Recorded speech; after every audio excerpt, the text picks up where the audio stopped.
सगळ्यात प्रथम तर सगळ्यांना जय शिवराय, जय ज्योतिबा आणि जय भीम सगळ्यांना आणि जय संविधान.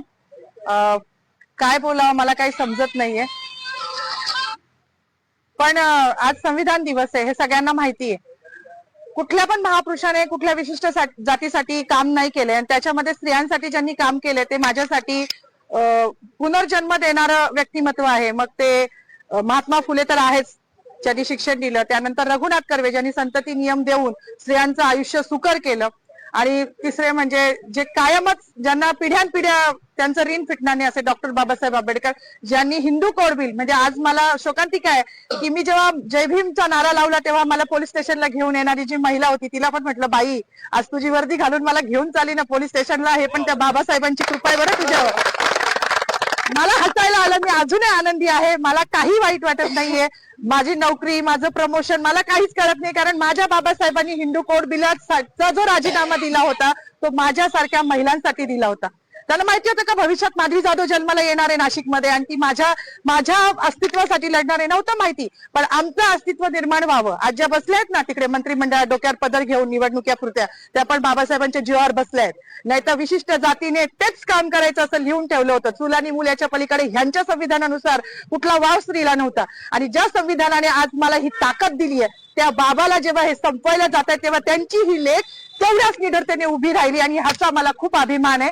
जास्त काही बोलणार नाही. गिरीश महाजनांनी जो बाबासाहेबांचा अपमान केला आहे तो भरून निघण्यासारखा नाही. म्हणजे त्यांच्या दृष्टिकोनातून पाप धुवायला आता कुंभमेळा येतोय, तिथे जरी त्यांनी नदीत आंघोळ केली तरी तो धुतला जाणार नाही, इतकं मोठं पाप त्यांनी केलेलं आहे.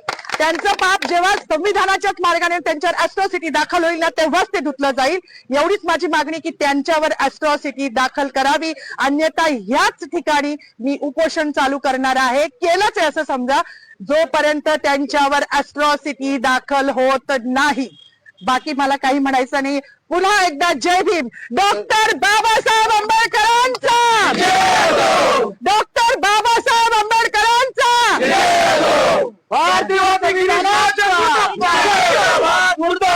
गिरीश महाजन मुर्दाबाद, संविधान जिंदाबाद, लोकशाही जिंदाबाद, हिटलरशाही मुर्दाबाद. आज संविधान दिन आहे, 26 जानेवारी. सगळ्यांना जय शिवराय, जय भीम, जय संविधान, जय सम्राट अशोका. माझं म्हणणं एकच होतं की आज 26 जानेवारी 1949 रोजी संविधान लागू झालं होतं. तर आज जो काही आपण हा दिवस साजरा करतो आहे प्रजासत्ताक दिन, हा फक्त भारतीय संविधानामुळे करत आहोत.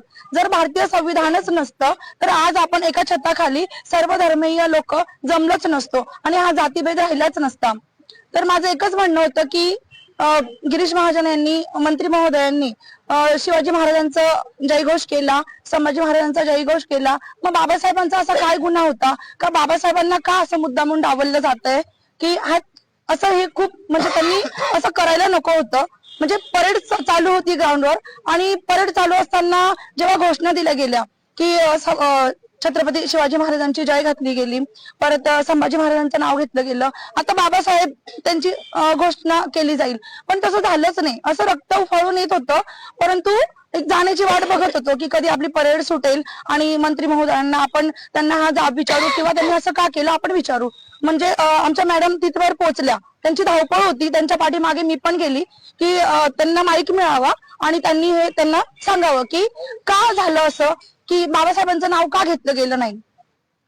तर मला एकच सांगायचं आहे सर्व जनतेला की ज्या संविधानामुळे आपण आहोत त्या संविधानाचे आपण सगळे रक्षक आहोत. तुम्ही मानलं अगर नाही मानलं तरी सुद्धा हा देश भारतीय संविधानावरच चालणार आहे. आम्हाला मनुस्मृती नको आहे, आम्हाला फक्त संविधान हवं आहे आणि लोकशाही हवी आहे. लोकशाही वाचवण्यासाठी आम्हाला जे करता येईल आम्ही ते करू.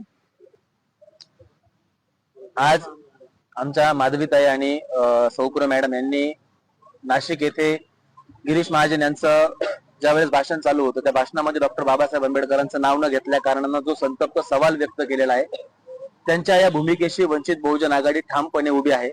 सुरुवातीपासूनच आम्ही त्यांना सांगितलं होतं की तुमची जी काही भूमिका असेल, तुमच्या अभिव्यक्ती स्वातंत्र्याचं हनन होणार नाही, तुमच्या अभिव्यक्ती स्वातंत्र्याला संरक्षण दिलं जाईल आणि तुमच्या पाठीमागे वंचित बहुजन आघाडी ठामपणे उभी राहील. या संपूर्ण घटनेमध्ये आतापर्यंत सरकारवाडा पोलीस स्टेशनला त्यांना बसवण्यात आलं होतं. का बसवण्यात आलं होतं, कुठल्या ऍक्ट खाली बसवण्यात आलं होतं, त्याचा संदर्भ काय आहे, त्यांच्या अंगावरती वर्दी आहे, त्या सुद्धा या देशाच्या, या महाराष्ट्राच्या कर्मचारी आहेत, सरकारच्या कर्मचारी आहेत. आणि कर्मचाऱ्यांसोबत असं वागणं, याचं नेमकं फलित काय आहे, याचा विचार काय आहे, हे सुद्धा आम्ही या प्रशासनाला विचारतोय. आणि मंत्री गिरीश महाजन यांनी डॉक्टर बाबासाहेब आंबेडकरांचं नाव न घेता जी RSS ची मानसिकता, भारतीय जनता पार्टीची मानसिकता उघड मांडलेली आहे, या मानसिकतेच्या विरोधात हा देश आहे. हा देश डॉक्टर बाबासाहेब आंबेडकरांच्या संविधानानं चालतो. तुम्ही EVM मॅनेज करून सत्ता हस्तगत करू शकता, परंतु लोकांची मनं हस्तगत करू शकत नाही. आणि हा रोष तुम्हाला रस्त्यावरती, हा रोष तुम्हाला आंदोलनात, हा रोष तुम्हाला तुमच्या भाषणांच्या वेळी असाच दिसला जाईल.